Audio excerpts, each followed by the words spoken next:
Today, people walk into supermarkets, pick up fruit wrapped in plastic, scan it at a machine, and leave without speaking to anyone.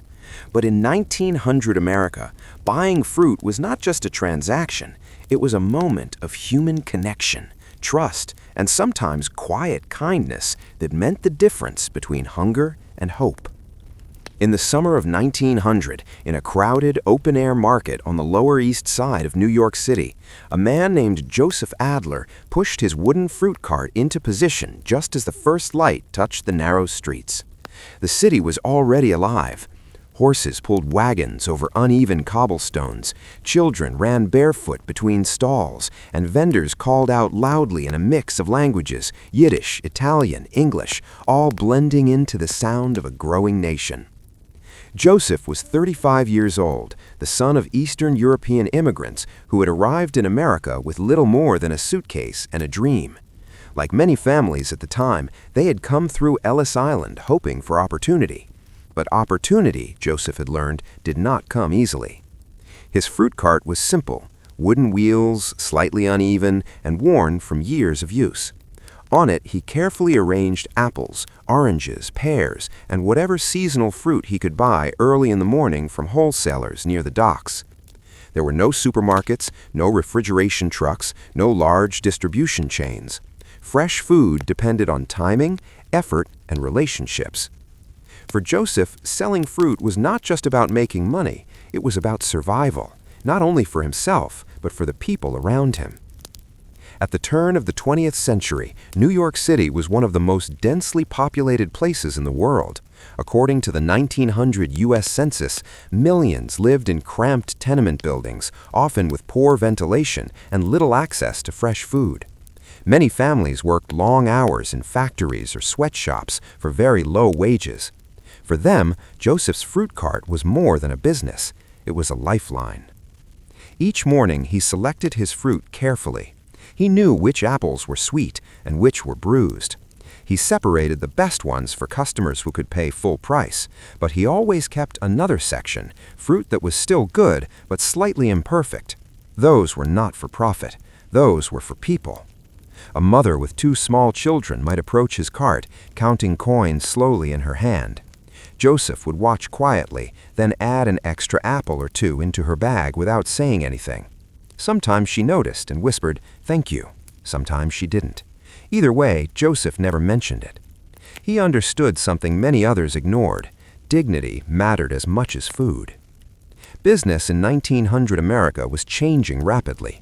Large companies were beginning to grow. Railroads transported goods across long distances. Industrialization was transforming cities. But in neighborhoods like Joseph's, life still depended on small, personal exchanges. Trust was everything. Customers returned not just because of the fruit, but because of Joseph himself. He greeted them by name. He remembered which families preferred oranges, which children liked pears, and which elderly customers needed softer fruit because they could no longer chew easily. One harsh winter in 1902 tested that bond. A sudden cold wave froze supply routes, and fruit became scarce. Prices rose quickly across the city. Many vendors raised their prices sharply to protect their profits. Joseph did not. He adjusted his prices slightly, just enough to survive, but far less than others. His earnings dropped, but his customers stayed. One evening, an elderly man approached his cart with only a few pennies. He looked embarrassed, almost ready to walk away. Joseph stopped him. He filled a small bag with apples and pressed it gently into his hands. "Pay me when you can," he said. The man nodded silently, his eyes filled with gratitude. Moments like that defined Joseph's life. He was not a wealthy man. At the end of each day, he returned to a small apartment where his wife and 3 children waited. They lived simply. There were days when his own family ate less so that others could have something. But Joseph believed in something larger than profit. He believed that a market was not just a place to sell, it was a place to serve. As the years passed, America continued to change. By the 1910s, larger grocery stores began to appear. Supply chains improved. Refrigeration technology slowly expanded. The way people bought food started to shift. Yet, even as these changes came, Joseph's cart remained in the same corner of the market. By 1915, something remarkable had happened. Joseph was no longer just a fruit seller. He had built relationships with farmers and suppliers. He began purchasing larger quantities of fruit at better prices. Eventually, he opened a small storefront nearby, supplying fresh produce to local families and even small restaurants. But he never abandoned his principles. In his store, there was always a small basket near the door labeled simply, "Take if needed." No questions asked. People respected him not because he was rich, but because he was fair. Years later, one of the children who had often received extra fruit from Joseph's cart returned as a successful shop owner himself.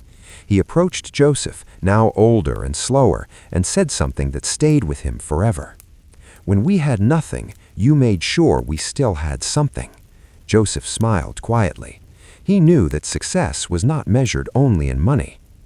By the 1920s, America had entered a new era. Cities were larger, businesses more complex, and life more modern. Supermarkets would eventually replace many small street vendors. Transactions would become faster, more efficient, and often more impersonal. Today, people rarely know the person who sells their food.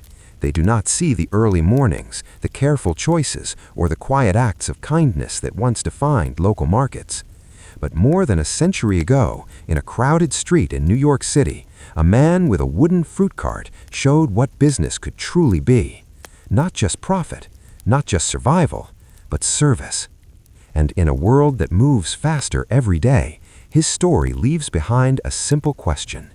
Have we gained convenience, but lost something far more human along the way?